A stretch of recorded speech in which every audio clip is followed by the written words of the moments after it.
Hey guys, Wyatt Claypool here. I can already feel that the two major themes of Mark Carney and the Liberals' new government is going to be massive Liberal voter regret and breaking of promises. And those two are very closely tied together. My goodness, I actually assumed Carney was going to be like a bit of a faux moderate, pretending to be moderate in his rhetoric and the surface level ideas of his policies, but then under the surface is going to be actually quite radical with the things he does through the bureaucracy. No, he's just blatantly Justin Trudeau 2.0. He ran on having a very different type of government philosophy than Justin Trudeau. He even said on the debate stage to Pierre Poilievre, Mr. Poilievre, I'm not Justin Trudeau. And then he just gets rid of all the people he put in his mini cabinet before the election and then just puts all the Trudeau people back in afterward. You can't even make up how blatant it is. It's so stupid. He didn't even like wait 6 months and then do a bit of a cabinet shuffle, then bring back the old people. It was he put people like Nate Erskine Smith in the cabinet. He put that lady as like house leader I'd never heard of before, and a few other kind of like out of the box choices, and then just immediately threw all those people under the bus after the election and brought people like Sean Fraser in and Chrystia Freeland back in. So blatantly just a bait and switch on liberal voters who, again, actually genuinely assumed that this was going to be different. I already showed you the other day Andrew Coyne and others thinking like, oh my goodness, we've been had. I'm like, yeah, you've been had, not us. Goodness, we were telling you that it wasn't going to be any different. And we've had other things like he's a shrewd fiscal manager who's going to put Canada on a more steady path than Trudeau. And unlike Trudeau, he can't even put a budget together. Yeah, like Justin Trudeau's budget sucked, but he had a budget. Carney's like, that's difficult. That involves like math and stuff. And I don't like numbers. I like economics. I like math, but I don't like numbers. So if you start putting numbers in front of me, I don't want to see them. But he just wants to be able to write himself like OIC, like Order in Council, checks to his various departments, which is probably a way of him nickel and diming the government into even higher spending. But if you do it a little bit at a time, the complicit media is not really going to report on it and show how your spending is like record breaking and irresponsible. And now there's been a new lie and broken promise that's been revealed over the past few days. And I just want to go over the post that conservative MP from Thornhill, Melissa Lantsman, made because she does a very good job breaking this down. So remember the whole elbows up thing during the federal election? Mark Carney and the Liberals are going to go elbows up against Donald Trump and the Americans. They're going to be so aggressive in fighting back against the American trade war. We're going to counter tariff home and send tanks across the border. We're going to take Montana as our 11th province just to show them up. In the middle of the election, it has now been revealed that he just dropped his own counter tariffs. The counter tariffs lasted 5 seconds. It was always elbows down. It has never not been elbows down. And Melissa Lantsman, what she reveals here, or at least her reporting on what the Bloomberg report on, is quite incredible. So this is going to be a lot of reading, and I will be linking this tweet from her in the description below. If you guys want to go check it out, like send it to your liberal friends, have them read it and justify voting liberal now that they know this. But Melissa Lantsman here says, so get this. Bloomberg is reporting that Carney secretly dropped the U.S. tariffs mid-election, but he continued to tell everyone he didn't. Mark Carney has made a very bad habit of lying to Canadians. He lied about his tariff plan, and now he's hiding his economics plan. April 11th, Carney's cabinet secretly removed the tariff on most American goods. Here are the lies by date. So 6 days later, on April 17th, I'm just going to read portions of this because they're long quotes, and the bold parts are the parts that matter. So he says, I've managed crises over the years. I built strong economies. We'll fight back with counter tariffs.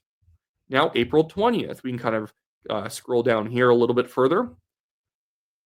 We don't like Trump here. We don't like Trump here. Ruptured the global economy and changed forever our relationship with the United States.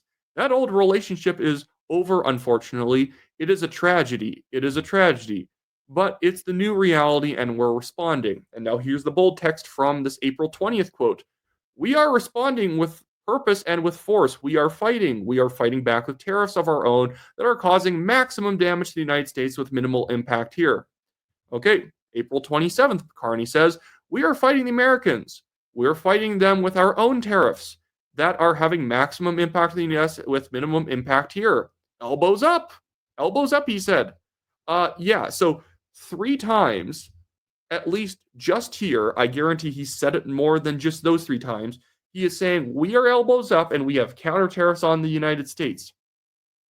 One was said 6 days after, one was said 9 days after, and what was the other one? I think it was said, it was said like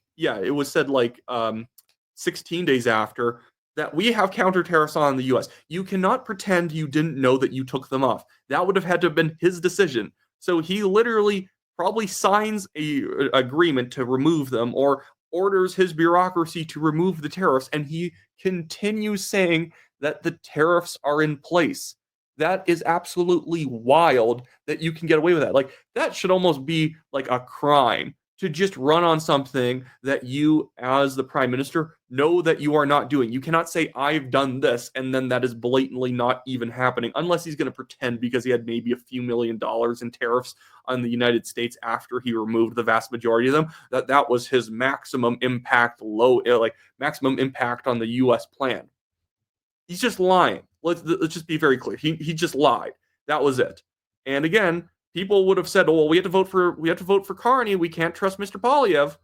And I just want to jump over to this clip from the CBC. There are even liberals now having to, like I've highlighted in other videos, there are liberals even taking issue with what Carney's doing. This Raj lady, who's usually like a very unhinged liberal talking head, is saying that it's like blatantly insulting how Mark Carney has been conducting himself on the budget. It's about, you ran on being like the economic stewards and having more economic cred than Pierre Poilievre. And the first action is telling Canadians, no, you're not going to take Parliament seriously enough to introduce a budget and give people a snapshot of where you're going and how much it's going to cost and what you think the challenges are in the future. Like, no, it's completely inappropriate. And the Conservatives are right. And the other opposition parties should probably gang on and complaining that the government is railroading and acting in completely unacceptable ways. And this is not a standard that you want to set, because the next government will do exactly the same thing.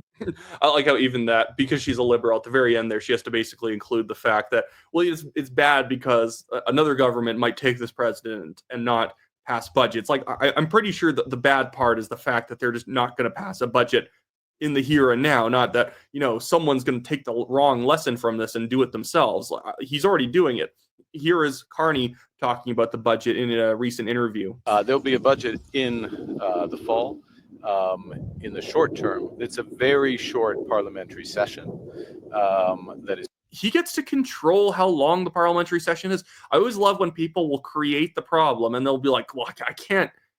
I can't operate. There's this problem in the way." I'm like, "You put that problem in the way. What?" It's coming up. The speech from the throne is on the 27th, as people know. The House is due to rise under the House's rules by the 20th of June. So it's really 3 weeks.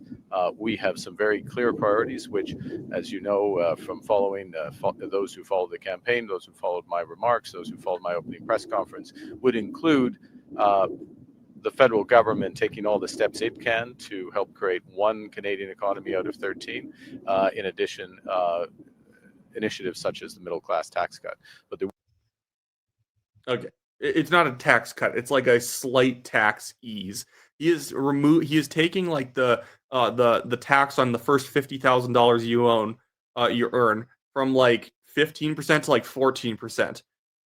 The Conservatives were actually proposing 2.25%, and honestly, if I'm to critique the Conservative campaign, they should have actually probably promised a bigger tax cut and then had an across-the-board tax cut for higher brackets as well as corporations. I think that would have been a good idea. So far, he's going to push forward with a 1% reduction in taxes for people earning under $50,000. It's like, okay, that's not bad. Like, again, I'm happy to get any tax relief for people. At the same time, I actually don't believe people are going to be better off in a year and a half, since he's also planning on implementing or continuing to implement the Trudeau era emissions cap on the energy industry. He wants to increase the industrial carbon tax, which people are losing the rebate for the consumer carbon tax, and you're increasing the industrial carbon tax to make up for the lost revenues of the consumer one. And then he's also going to be putting in place a carbon border adjustment, which is a carbon tax tariff. So, like, where is the actual if we have any savings after a year and a half of this, of all the other increases he has, and then the small decrease, I would be shocked. Will be a budget in the fall. Abigail Beeman, CTV News. Yep. To that point, with your economic experience as a former governor of two central banks, Yep. why not present Canadians with a budget at the very first opportunity? Well, this is in fact based on my economic experience. There is not much value in my judgment, and it's considered judgment, and it's judgment based on experience. That there is not much value in trying to rush through a budget in a very narrow window, 3 weeks, with a new cabinet, effectively a new finance minister. You can actually make adjustments to the budget later. People just want a general trajectory. Why does it take to like the end of the year to do it? Like, I don't even think he's doing it in the fall, because Francois Philippe Champagne in finance said we're not going to get a budget this year. Carney is in fact walking it back to saying it's now the fall. I think they were just wanting to operate without a budget as long as possible, and now they're thinking that maybe the fall is when they now have to do it to prove that they're even somewhat serious. But again, I think that that's just an artificial boundary he set himself that he'll push back later, because again, the way he was running was as if he already had the budget in place and he's going to implement right in as he gets in, because his whole thing was he's the guy with the plan. He has a plan, and Pierre Poilievre does not have a plan. But he doesn't have a plan because apparently he needs to go and find the plan for 6 months. Like, well, what kind of plan is this when we have to wait multiple months for you to come up with this? Yeah, just reappointed, but a new finance minister. Rush that through. For example, we have a new finance minister, and it's the same guy. Like, it was somebody who was working along, who was already the finance minister. And you can say, well, it was Chrystia Freeland before that. But Francois Philippe Champagne was also around the finance role even before then. So the idea that, like, oh, he's green, he doesn't know how to put together a budget, he's got to read books or something, is ridiculous. Advance of the NATO summit, which happens after Parliament rises. So the NATO summit, 23rd, 24th, that is going to be a very important event for the security of Canada, but also it will have fiscal implication. It will have budgetary implications for Canada. That's one example. To have a budget before we substantially advance further our discussions with the Americans with respect to our economic partnership, to have greater clarity around that. I'm not saying we'll have perfect clarity, but to have greater clarity around that. Again, that's another factor. A third factor, one of the things that we emphasized and are working on from the start of this new mandate is improving the efficiency of government spending, looking where we can reduce costs at all possible. I'm just gonna say I sound like a broken record, but it's just how this government is acting that I'm having to react to. I don't believe he's actually going to find any big efficiencies, because he knows that much of the Liberal vote relies on public sector employees, people that the federal government employs, that effectively allows them to own that Ottawa metro area, because they get all the votes there, and they also have a lot of federal employees in Toronto and elsewhere as well. Do you think he's just going to start slashing jobs that we don't need, or is he going to find just other things for them to do? I really doubt he's going to find many efficiencies in the budget. And like, again, he's been the economic advisor before this for 5 years.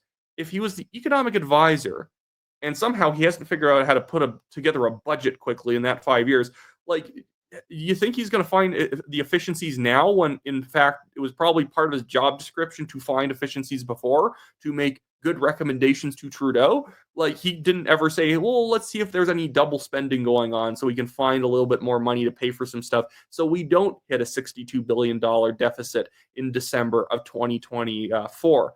He didn't do that, and they ended up embarrassing themselves to the point where Chrystia Freeland resigned because it was so embarrassing. But maybe, what do I know? I'm not a numbers guy like Mark Carney. I don't know how to put together a budget in 7 years like he does for whatever amount of time he's going to need to put this thing together. Like, also, budgets are not that complicated. of a thing to put together for a government. It's not like hyper technical because most of the time you're just allocating money to the departments, and then those departments have people who then allocate it to all the sub departments. You're more so just trying to make sure that the money generally balances, and you can even have a bit of a surplus of funds that are for if departments needed more and they were under allocated funds. Let's just get something that looks realistic. And the thing is, we've had multiple budgets before this that generally show us what you need to run the government. Unless it's really that he just has so much new spending that he's planning that he's going to have to kind of pump the brakes here and figure out how we can work this thing out without absolutely blowing out the deficit, which he's going to. I predict probably an $80 billion deficit this year because there is nothing that tells me that they're not going to somehow increase the past deficit by another 20. Anyway, so that should be it for me today, guys. Make sure if you like my videos, one, thanks for watching. Like the video, subscribe to the channel if you're not yet a subscriber. Leave a comment. What do you think the economic outlook for the country is over the next couple of years? Do you think we have a recession coming? Do you think that you're actually going to be paying less taxes in 2 years' time? Let me know in the comments below, and I will see you guys next time.